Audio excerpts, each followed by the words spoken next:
매주 금요일은 지방분권 특집으로 꾸며보고 있습니다. 오늘은 그 세 번째 시간입니다. 지방분권의 핵심 요소 중 하나인 자치조직권의 강화 방안, 무엇인지 알아보는 시간인데요.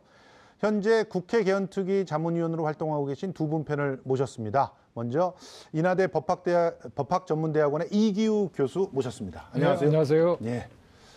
국회 헌법개정특별위원회 김성호 자문위원도 모셨습니다. 안녕하세요. 예, 반갑습니다. 예. 자, 본격적인 이야기 들어가기 전에요. 지금 도대체 개헌이 될 수 있습니까? 이 질문부터 던지지 않을 수 없을 것 같아요. 뭐 여당에서는 오늘까지 뭔가 합의안 내놓지 않으면은 개헌이 불가능할 거다.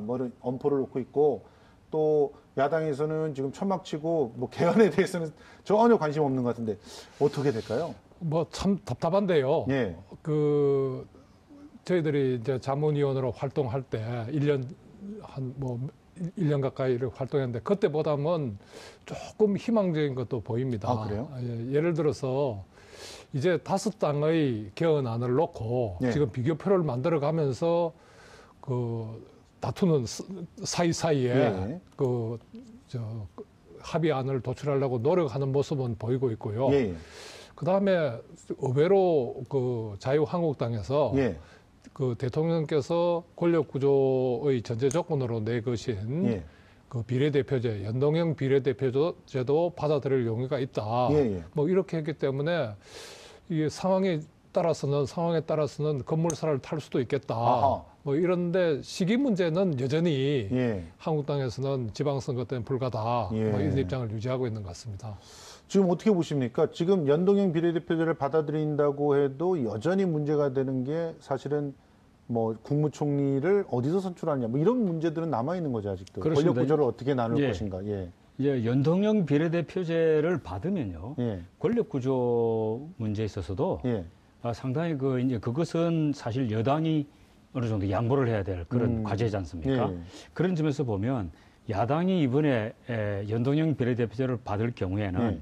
권력 구조에 있어서도 여당도 받을 수가 있다. 예. 그런 예를 들어 점에서- 국회에서 네. 뭐 추천을 하면은 받는 정도. 그렇습니다. 예. 그렇습니다. 그런 정도는 뭐 충분히 언론이 될 수 있지 않을까. 예. 특히 의원들 대부분의 경우에는 예. 그걸 사실은 내심으로는 지지하고 있는 입장이거든요. 예. 예, 그래서 그런데 문제는 네. 국민들이 지지를 안 해요. 국회에서 네. 추천하거나 선출하는 거를 지금 하는 모습들을 보세요. 지금 네. 얼마나 지금 청년 일자리 문제가 심각하고 그러는데 추경 예산안도 통과시키지 못하고 있는 상황이지 않습니까? 국회가 싸우느라고. 그러니까 지금 우리 김성호 위원님께서 보셔도 이제는 많이 근접해 있는데 시기만 좀 문제가 될 거다 이렇게 보십니까? 네, 그렇습니다. 아마 이제 구체적인 이제 사실은 개헌에 대한 구체적인 논의가 시작이 되었다. 네. 이렇게 얘기할 수 있습니다. 왜냐하면 아하. 대통령안도 나왔고 예. 또 이제 각 당의 안도 이제 예. 나오고 있는 상황이기 때문에 예. 이제 시작이기 때문에 예. 시기는 다소 이번 6월 13일이 좀 어려울지 몰라도 예. 이것은 시대적 과제이기 때문에 국민적 여론도 높지 않습니까? 예, 지금 70%가 넘었더라고요. 그렇습니다. 개헌에 찬성하시는 네, 분들은. 그렇기 때문에 이건 안 할 수가 없을 겁니다. 국회의원들도 상당히 부담감을 가지고 있는 것 같아요. 예. 그래서 그전에 한 1년 정도는 구체적인 안을 두고 논의 자체를 안 했습니다. 예, 그런데 이제 맞습니다. 뭐 갑론을박하고 예. 조금씩 이게 접근하는 거 보면 예. 이게 시기 문제는 있지만 뭐 가능하지 않을까 이렇게 봅니다. 하여튼 국회 안에서 좀 뭔가 좀 해결했으면 좋겠습니다. 자꾸 천막 치지 마시고요. 자, 그럼 첫 번째 쟁점 살펴보도록 하겠습니다. 자, 쟁점 1. 자치조직권이란 무엇인가? 지난해 6월이거든요. 박원순 시장이 문재인 대통령하고 면담할 때 무엇보다 자치조직권을 먼저 해결해달라 이런 얘기를 했습니다. 여러 현안 중에서도 자치조직권 얘기한 이유가 뭐라고 보십니까? 이게 모든 일을 시장이 다 할 수가 없습니다. 예. 그래서 어떤 과제를 설정하면 그 과제를 수행할 조직을 만들고 거기에 인원을 배치해야 되는데 이거를 마음대로 할 수가 없습니다. 예를 네. 들어서 이 작게 보면 국가 과를 어떻게 할 것인가, 예. 또 그다음에 부시장을 몇 명으로 할 것인가 이런 것이 모두 다 법령에 의해서 규제가 되어 있기 때문에 예. 서울시에 맞지가 않는 겁니다. 예. 그래서 이거를 좀 융통성 있게 자율적으로 좀 해결할 수 있게 해달라. 이게 이제 조직권인데 예. 또 이게 좀 넓게 보면 집행기관과 행정기관의 관계를 어떻게 할 거냐, 예. 또 교육행정기관과 이 시장과의 관계를 어떻게 할 것이냐, 예. 뭐 이런 것도 다 포함되는 부분입니다. 그렇죠. 지금 현재 박원순 시장이 호소하기를 아니 우리 부시장 한 명, 실국장 한 명도 못 늘린다. 그러니까 지금 대통령령이 이거를 다 딱 엄격하게 규제를 해놓고 그 쉽게 말해서 우리는 TO 이렇게 얘기를 하는데 TO를 마음대로 이렇게 조절할 수가 없다는 거 아닙니까? 실제로 어느 정도의 상황이죠? 그 대통령령을 보시면요. 예. 기구와 정원에 관한 규정이라는 대통령령이 있습니다. 예. 거기에 보면요. 그 이제 부단체장 정원은 심지어 시도 같은 경우에는 예. 자치법에서 예. 지방자치법에서 정원을 제한하고 있고요. 아, 이제 다른 이제 단체의 경우에는 이제 이렇게 그 기구 정원에 관한 규정에서 정하고 있거든요. 예. 이게 실국 수가 정해져 있습니다. 인구 규모에 따라서 아예. 예. 그래서 예를 들면 이제 서울시 같은 경우에 예. 요새 여러 시민들이 이 정말 대기오염 이것 때문에 예, 예. 아침마다 확인하고 그렇죠. 출근하고 하시지 예. 않습니까? 하루를 시작하는데 그래서 대기오염 문제를 해결하기 위해서 예. 자 대기오염을 지금 환경국 같은 데서 담당하고 있을 텐데 예. 대기국을 별도로 만들어서 이걸 하고 싶다. 예. 대처하고 싶다. 예. 시장이 일을 하고 싶어도 국 하나 만들려 그러면 이 규정에 의해서 예. 이 자치적으로 만들 수가 없는 거거든요. 예. 예. 그래서 이제 이런 부분에 대해서 적어도 시민을 위한 행정을 하려고 하는 일을 하고자 하는 시장이나 도지사나 뭐 시장 군수의 입장에서는 예. 이 문제가 사실 굉장히 그 현장에서는 꼭 풀어졌으면 하는 그런 과제일 수가 있습니다. 자, 이게 그러면 예. 기업으로 보면 예. 자식이 이제 창업을 했어요. 예. 창업을 했으면 그 회사를 어떻게 운영할 것인가 이런 거를 스스로 결정하고 필요에 따라서 해야 되는데 예. 이 부모가 예. 그 비서실에는 3명만 둬라. 뭐 그 영업팀은 또 뭐 어떻게 해라. 또 뭐 무슨 그 관은 두면 안 된다. 이런 걸 예. 간섭하는 겁니다. 예. 그러니까 이 기업을 운영할 수가 없어요. 예. 그래서 아마 그 지방자치단체장들이 특히 뭐 서울시장 같이 방대한 그 사업을 해야 되는 경우에는 예. 이 깝깝함을 느낄 겁니다. 일단 그래서 현행 헌법에 일단 헌법에 근거를 두고 대통령령이든지 지방자치법이든지 정해져 있으니까 지금 한 헌법 조항을 한번 읽어보겠습니다. 지방자치단체에 의회를 둔다. 그리고 지방의회 조직권한 의원선거, 지방자치단체의 장애 선임 방법 기타 모든 것은 법률로 정한다. 이 부분이 문제가 된다는 거죠. 그렇습니다. 예, 어떻게 그럼 문제가 된다는 거죠? 예. 그 지방자치단체, 지방정부의 그 조직과 운영에 관한 모든 사항들에 대해서 예. 법률로 정하라고 하는 의미는 예. 주요 사항들에 대해서 다 국가가 예. 통제를 하겠다는 의미거든요. 그렇죠. 네. 그래서 그러니까 법률을 정할 수 있는 건 국회의원밖에 그렇습니다. 안 되니까 정부나 그렇습니다. 국회의원이 이제 네. 정해서 국회에서 통과를 시켜야 되니까 그렇습니다. 결국은 중앙 정치에 완전히 예속되는 그렇습니다. 근데 이게 왜 문제가 되는가 하면요. 서울시와 같은 인구 1,000만의 대도시도 있는 반면에 예. 인구 2만 3만밖에 안 되는 그런 군단위도 있거든요. 또 산촌 지역, 농촌 지역, 또 다 해안 다르죠. 지역 다 다 다르죠. 다르지 않습니까? 그러니까 지역 실정에 맞게 기구 조직 운영을 할 수 있어야 되는데 그렇죠. 이걸 이제 법률로 정하다 보니까 예. 사실은 그렇게 개별 자치단체 맞춤형 그런 법을 못 정하거든요. 예. 그러다 보니까 여기에서 이제 문제가 생기기 시작하는 거죠. 아니 그럼 구체적인 사례를 한번 들어서 설명해 주시면 이해가 빠를 것 같거든요. 어떤 제약들이 오는 건가요? 뭐 예를 들어서 무슨 그 지금 갑자기 무슨 일이 생겨가지고 한시적인 대처팀을 만들어야 되는데 그 한시적인 조직을 하려 그래도 요건이 다 있습니다. 예를 들어서 뭐 3년 이상의 과제가 아니면 설치할 수 없다. 예. 그럼 예를 들어서 단기적인 과제, 뭐 6개월 과제, 1년 과제 이런 거는 해결할 팀을 만들지를 못하는 겁니다. 예전에 뭐 배에서 예. 그 기름이 유출돼 가지고 난리 났었을 때 예. 그럴 때는 그것에 맞는 전담국을 딱 설치할 수 있으면 굉장히 좋겠는데 못 한다는 거예요. 근데 이제 그러면 못하면 어떻게 하냐. 기존 팀이 맡아야 되는데 예. 기존 팀은 딴 일이 지금 바빠요. 그렇죠. 그럼 이걸 해결을 못하는 겁니다. 어허. 예, 이런 경우는 이제 한시기구라고 해서 예. 사실은 운영할 수 있는 이제 장치는 있죠. 예. 예, 예를 들면 이제 그때 일어나는 현실에 대해서는 예. 또 한시기구를 이제 둘 수는 있는데 예. 이것조차도 이제 기구의 장을 예. 기구의 장을 예. 직급을 어떻게 할 거냐는 문제에 있어서 장의 직급이 높아지면 예. 그건 또 이제 행자부에서 예. 승인을 받아야 되는 뭐 이런 절차를 근데 제일 거하고. 애로사항은요. 예. 3개월 만에 해결하는 과제, 6개월 만 이런 거는 그렇습니다. 아예 한식기구 자체를 설치할 수가 없도록 그러니까요. 만들어 놓고 있습니다. 지금 제가 말씀드렸듯이 이렇게 갑자기 기름 유출 사고가 나가지고 거기에 대해 적극적으로 대응을 해야 되는데 기구를 만들 수 없이 이전에 있는 조직 갖고 그냥 부하가 걸려서 해야 되니까 공무원들이 막 죽어나는 거잖아요. 예, 그렇습니다. 아니 그리고 지방 의원 선거 방식도 갈등이 있다면서요? 이게 이제 뭐 모든 국민들이 지금 국민들 한 70% 내지 80%가 지방 의원 정당 공천 하지 마라. 예. 이거를 요구했고 그전에 2012년에는 대통령 후보가 다 약속을 했잖아요. 예. 왜냐하면 이 지방선거가 중앙정치에 완전히 종속돼 버리고 예. 이 지방 의원들이 주민들을 위해서 일하는 것이 아니라 예. 공천권자인 지역구 국회의원을 위해서 일하거든요. 맞아요. 이러니까 지방정치가 파괴돼 버리는 거죠. 예. 그런데 이거를 왜 이렇게 되냐? 국회에서 획일적으로 전국적으로 법률을 정해가지고 만들다 보니까 이제 국회의원의 이해관계가 걸린 문제가 된 거예요. 그런데 예. 만약에 이거를 지방에서 자율적으로 정하면 예. 지방 의원들이 정말 주민들이 뭘 원하는가 예. 여기에 따라서 주민들이 정당 공천 하지 마라 그러면 안 하게 되는 안 할 거예요. 수도 있고 예. 또 4인 선거구제 같은 경우도 맞습니다. 뭐 얼마든지 얘기할 수가 있고 그렇습니다. 물론 이번에는 뭐 그 지방 의원들이 막 짬짬이를 해가지고 4인 선거구제를 다 깨버렸습니다만 그 획일화된 조직 때문에 제왕적 단체장이 만들어진다 이런 얘기는 또 어떤 얘기인가요? 그것도 그렇습니다. 그러니까 이제 그 많은 국회의원들이 이런 말을 합니다. 예. 지방 그 제왕적인 시장 군수 예. 때문에 그 지금 지방에 일을 맡길 수 없다. 아하. 그런데 그렇게 만들어 놓은 게 국회입니다. 왜냐하면 예. 국회가 그 사시단체장이 전행을 하도록 법을 만들어 놨어요. 예, 예. 그러면 이거를 지방에 따라서는 예를 들어서 뭐 의원내각제처럼 예, 예. 이거를 여러 명이 의논해서 이렇게 일을 하게 뭐 아. 이렇게 만들면 서로 이제 서로 의견을 조율해야 되니까 예, 예.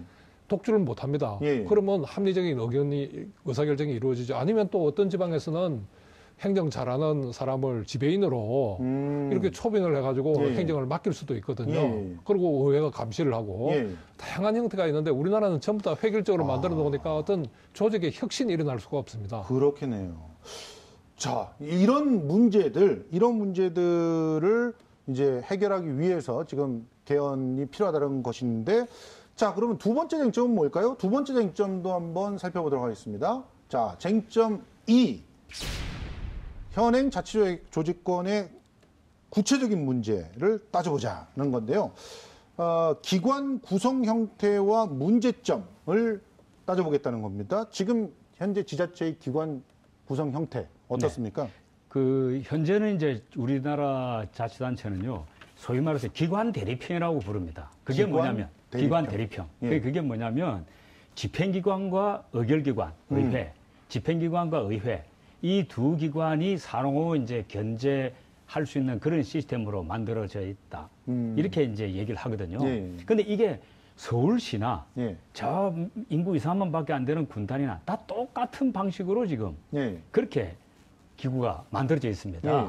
그래서 이제 이러한 것들은 각 자치단체의 특성 그리고 그 주민의 요구 이런 거에 의해서 기관 구성도 주민이 또는 지방이 스스로 결정할 수 있도록 하자 하는 게 이제 지금 많은 학계에서의 논의된 주장이고요. 예. 이번 개헌안에서도 국회 개헌안에서는 이게 그래서 반영이 됐습니다. 아, 그래요? 자치단체 지방정부가 스스로 자기 기관의 구성을 자기의 법으로 만들 수 있도록 그렇게 했거든요. 그러니까 예. 이걸 법률로서 이 지방의 어떤 그 기관 구성까지도 예. 획일적으로 규제하는 것은 예. 지방의 어떤 효율성이나 예. 또 전문성이나 또 주민에 대한 대응성 이런 것들을 굉장히 약화시킬 수 있는 그런 부분이 있기 때문에 예. 다양화할 필요가 있다. 그런 아니, 얘기입니다. 그런데 지방 구성 형태가 달라진다면 어떤 구체적인 문제들이 해결이 될 수가 있을까요? 그러니까 우리가 이제 쉽게 얘기하면 우리가 중앙정부로 보면 예. 의원 내각제형 예. 아니면 의원 집정제형 예.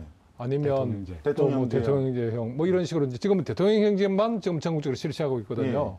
그러면 지방에 따라서는 의원 내각제도 실험해보고 아하. 또 의원 집정제형의 뭐 그런 것도 해보고 예. 또 아니면 합의제 그 집행기관 예. 형태도 실험해보고 여러 가지를 해보면 예. 이 지방에서 어떤 행정조직을 하는 게 우리나라에서 가장 잘 맞을 것인지 검증이 되지 않습니까? 예. 예. 그러면 중앙정부의 정부 형태를 지금처럼 막 다투기만 할 게 아니라 예. 우리 지방의 경험을 보니까 아, 이런 제도가 우리한테 잘 맞더라. 예. 이러면 오히려 지방에서 다양한 경험들이 중앙정부의 정부 형태를 혁신하는데 그 근거 자료가 되는 거거든요. 아하, 그래서, 예. 그래서 다른 나라는 다 그렇게 합니다. 지방에서 먼저 실험해보고 예. 그다음에 이제 중앙정부에서 그걸 그중에서 잘 된 걸 골라서 쓰는 거죠. 그래서 우리가 저 학계나 시민사회에서는 벌써 한 30년 전부터 예. 이걸 좀 다양화시켜달라 예. 이렇게 요구했는데 뭐 국회에서 전혀 반응이 없었죠. 예. 그러니까 이제 이게 기관 대리평 구조를 전국적으로 이렇게 통일적으로 시행하다 보니까 중앙 정치의 그 문제점들이 있지 않습니까? 고스란히 납습되는 그게 거예요. 그대로 지방의회도 반영이 되거든요. 그래서 이게 지방 정치가 사실은 지금 죽어 있는 상황이란 말이죠. 그러니까 제왕적 네. 단체장과 그렇습니다. 그리고 또 뭐 막말하고 네. 싸우는 네. 의회 네. 뭐 이런 형태가 그대로 고스란히 펼쳐져 있다. 특히 문제는 지방의회 가시면요. 예. 특정 지역에는 특정 정당이 지배 정당이 됩니다. 맞아요. 완전히 지배하고 있거든요. 예. 3분의 2가 넘는 곳도 많습니다. 맞습니다. 예. 그러니까 그렇게 되면은 사실상 견제가 안 되죠. 불가능하거든요. 예, 예. 그러니까 이러한 중앙 정치의 그 문제가 그대로 지방에 전달되는 이러한 시스템이기 때문에 예. 이 저 지방 정부의 어떤 기관 구성 이 부분에 대해서는 속히 그거 바꾸는 제도 개선이 필요합니다. 그러니까 이게 광역을 보면 서울이나 경기도 같은 경우는 1,000만이 넘는데 예. 여기하고 세종시나 제주도 같이 뭐 몇십만 되는 데하고 조직 예. 형태가 똑같습니다. 예. 이건 마치 그 몸집이 다른데 예. 똑같은 옷을 입고 있는 것 업무 효율성이라는 부분에서는 특히나 예, 좀 그렇습니다. 심각한 문제가 있을 것 같아요. 아니 근데 기준인건비 제도 때문에 또 자치조직권이 침해되고 있다.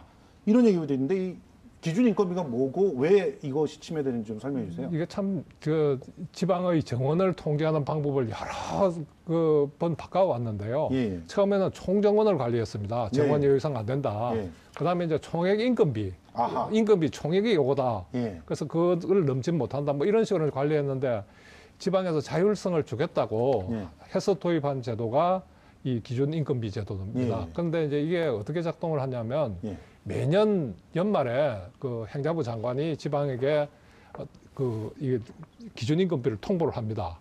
그러면 여기에 맞춰서 탄력적으로 정원을 운영해라 하는데 아하. 탄력적이라는 게 1% 내지 3% 정도의 초과를 할 수 있도록 합니다. 아이고. 그런데 1% 내지 3%를 초과하면 어떻게 되냐? 그거는 교부세를 산정할 때 빼버립니다. 아, 그래요? 그리고 그걸 넘으면 페널티를 줍니다. 그러니까 돈이 많은 지방에서는 뭐 1% 내지 3%의 자율성을 가질 수 있는데 예. 우리나라 대부분이 지금 뭐 열 몇 개 빼고는 전부 다 중앙 교부세에 의존하고 있거든요. 예. 그러니까 사실 이거는 뭐 지방의 정원을 돈을 가지고 통제하고 있는 뭐 그런 그 셈이다 이렇게 보면 됩니다. 아니 근데 이런 제도가 도입된 선한 의도는 있을 거 아니에요. 그 방만한 뭐 지방의 조직 운영을 방지한다. 예. 뭐 또 공무원을 너무 늘리는 거를 막는다. 뭐 이런 뭐 의도는 좋습니다. 그런데 그 영국 속담에 아주 바로 이 경우에 적용되는 게 있습니다. 예. 지옥에 이르는 길은 선한 의도로 포장되어 있다. 아. 의도는 좋지만 결과는 아주 나쁘게 나타나는 거죠. 아, 바로 예. 이런 경우가 그런 겁니다. 알겠습니다. 아니 근데 지방 교육기관도 이게 마찬가지라고요? 그렇습니다. 예. 그럼 이 지방 교육기관 구성 형태는 어떻길래 이런 문제가 또 발생하는 건가요? 이제 지방 교육기관의 경우는 예.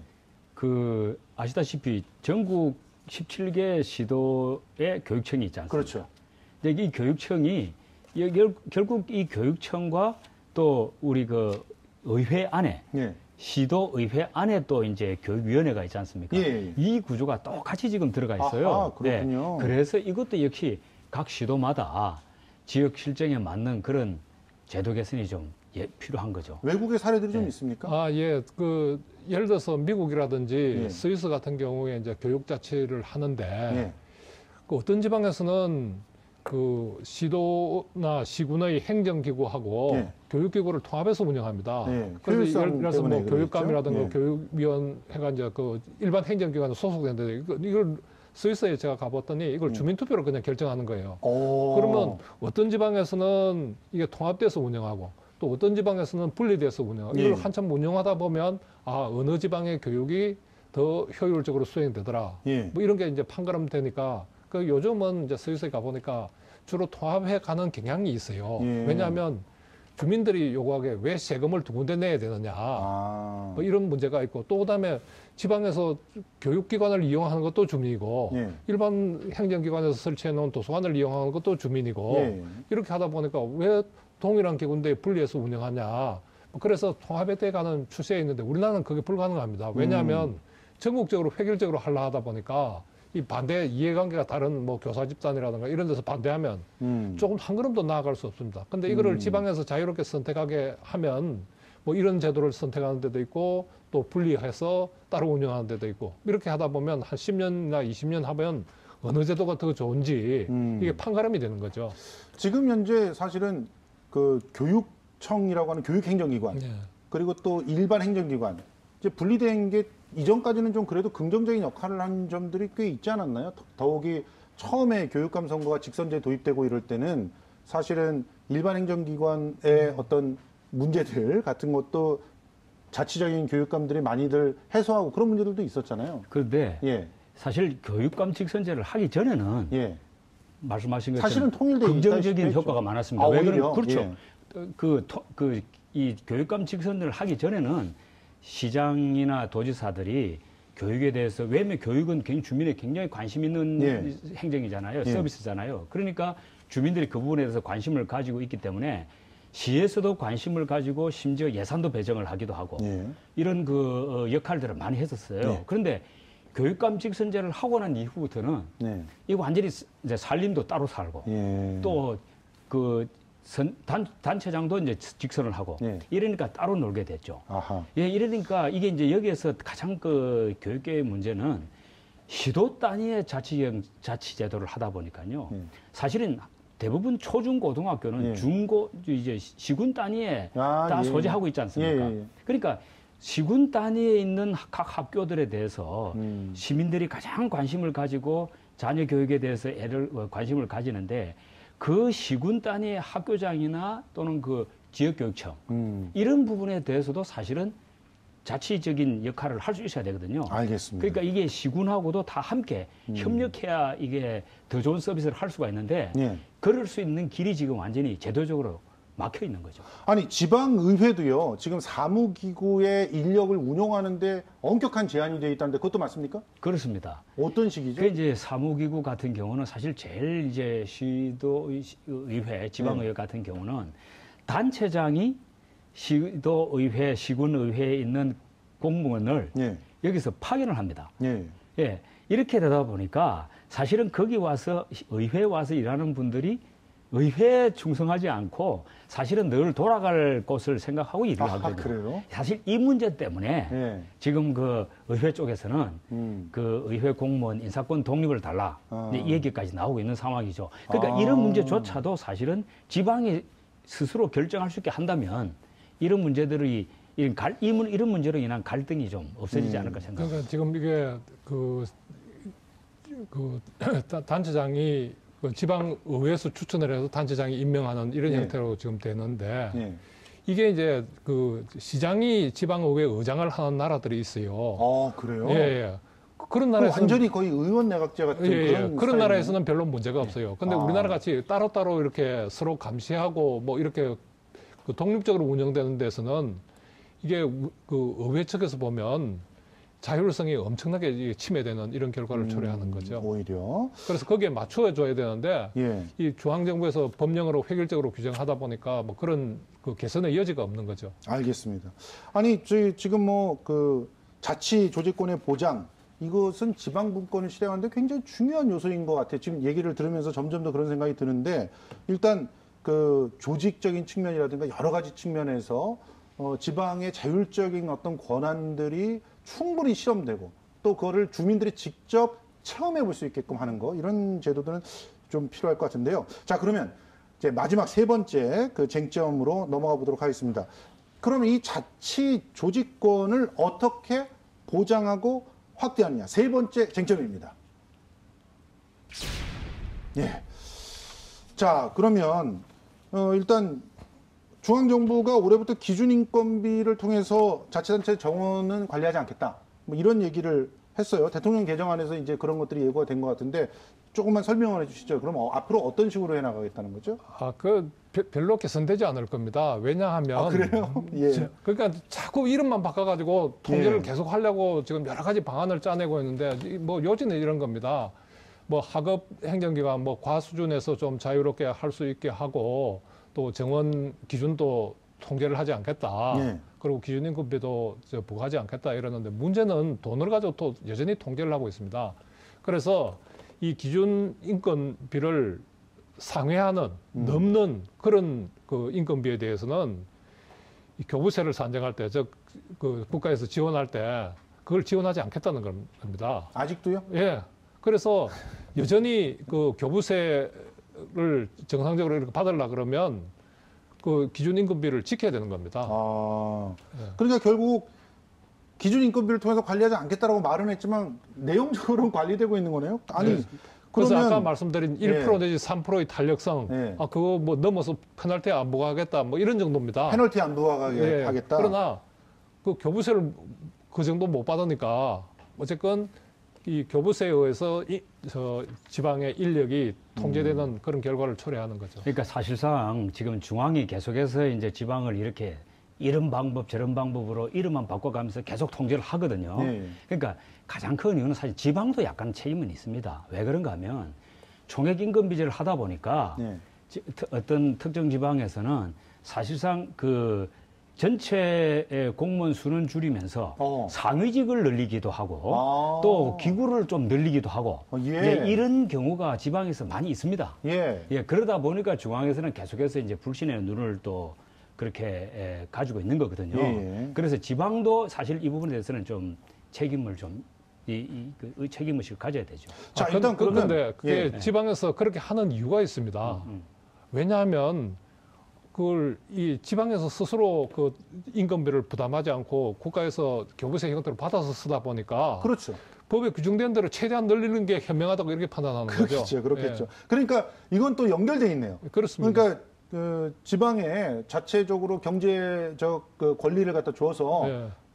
최소한 8대 2인 상태를 갖다가 좀 6대 4 정도로 만들어 주면 지방에서 충분히 예산이 있으니까 교부세에 의존하지 않고도 뭔가 해볼 수 있겠네요. 자, 그러면 일단 문재인 대통령이 제시한 자주조직권 부여 항목 요거 좀 한번 짚어보면서 이제 가보도록 하겠습니다. 자, 개헌 의제가 자주조직권을 부여한다. 그리고 현행이 지방자치단체 조직과 운영에 관한 사항이 법률로 정해져 있으니까 이거를 지방정부로 바꾸고 또 법률로 되어 있는 거를 조례로 또 정할 수 있게끔 해주겠다. 이런 식으로 바뀌었는데 이 부분이 현행 헌법과 어떤 그 차이가 있는 건지 좀 설명을 해주세요. 별로 차이가 없습니다. 아, 그래요? 왜 그러냐면 저기 이제 기본적인 사항은 법률로 정하고 구체적인 사항은 조례로 정하는데 예. 예를 들어서 아까 우리가 문제된 이 지방의회 의원의 선거 방식이라든지 아니면 지방의회 사무국의 구성 방식이라든지 교육기관의 구성 방식 이게 기본적인 거다. 이래서 법률로 다 정해버리면 예. 지방에서 정할 게 없습니다. 예, 예. 그렇기 때문에 현재 그 이 조례로 정할 수 있는 여지가 별로 없고 예. 다양한 조직 형태를 실험해서 혁신을 할 수 있는 여지가 거의 없습니다. 예, 예. 그리고 이제 더구나 문제는 법률로 정한다 했는데 우리 그 헌법 75조나 95조에 대통령이나 그 총리령, 부령이 위임할 수 있거든요. 예. 그러면 법령으로 다 그 현재하고 달라지는 게 없습니다. 아, 법령으로도 또. 예. 아니, 그러면 지금 전에 예. 저희 우리 김성호 의원님하고 전화로 연결한 적이 있었거든요. 그때 오히려 계약이 됐다 이런 표현까지 네. 쓰셨잖아요. 네. 그 내용이 이런 내용이신 거죠? 예, 이것도 사실 그 중에 하나입니다. 예. 그러니까 법률로 정한다, 기본 예. 사항을 법률로 정한다는 저 조항이 예. 사실은 독소 조항입니다. 그러니까 그게 사라져야 된다는 예, 거죠? 그렇습니다. 헌법에서 굳이 그런 걸 둘 필요가 없다. 그렇습니다. 이 법률로 예. 정한다는 거는 지방정부는 국회가 시키는 대로만 해라 이 뜻입니다. 예. 그러니까 자율성을 안 주는 거죠. 사실상 이제 법률 자체를 지방의회에서 정할 그런 권한을 주지 않을 거면 최소한 조례가 법률의 지위까지도 그렇습니다. 확실하게 할 수 있도록 네. 그리고 저런 부분은 빼주고 그래서 조례의 위상을 갖다 높여줄 필요가 있다라는 얘기인데 그래서 국회 자문위원회 개헌안에는요, 예.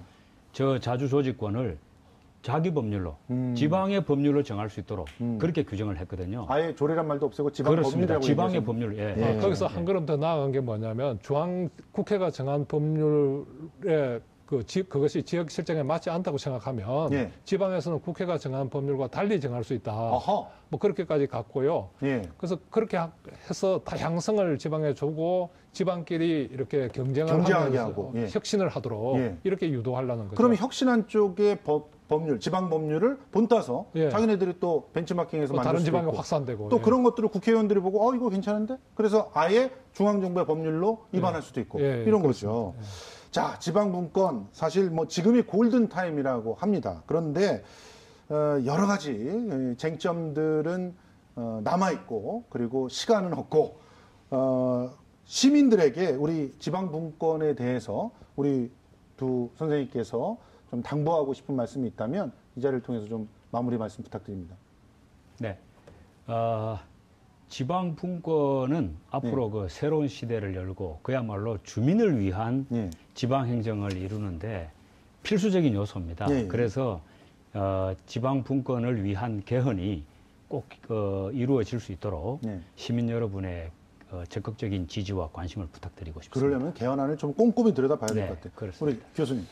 예, 그 중앙정부가 지방을 어떻게 발전시킬지 정답을 가지고 있지 않습니다. 예, 예. 이제 지방이 스스로 정답을 찾아야 되는데 지금 정답을 찾지 못하도록 지금 지방의 손발을 묶어놓고 있습니다. 예, 예. 그런데 이 손발을 푸는 헌법 개정은 절대로 중앙정부에서 선의에 의해서 주어지지 않습니다. 예, 예. 시민들이 우리 살림은 우리가 살겠다. 예. 우리 문제는 우리가 해결하겠다 하고 예. 강력하게 요구할 때 예. 비로소 지방 문제를 주민들과 함께 지역 발전을 할 수 있도록 예. 이런 여건이 마련되지 않는가 이렇게 생각합니다. 그래서 예. 이 지방분권 개헌은 투쟁의 산물이지 절대로 주어지는 건 아니다. 그래서 시민들이 이 지방분권 개헌을 이끌어야 됩니다. 알겠습니다. 지금 시민들께서 개헌안들과 개헌 일정 또 개헌의 내용에 대해서 이렇게 충분히 알아야 될 필요성을 이렇게 강조를 해주신 것 같습니다. 자, 지금까지 인하대 법학전문대학원의 이기우 교수님 그리고 국회 개헌특위 김성호 자문위원과 함께 했습니다. 오늘 고맙습니다. 예, 감사합니다.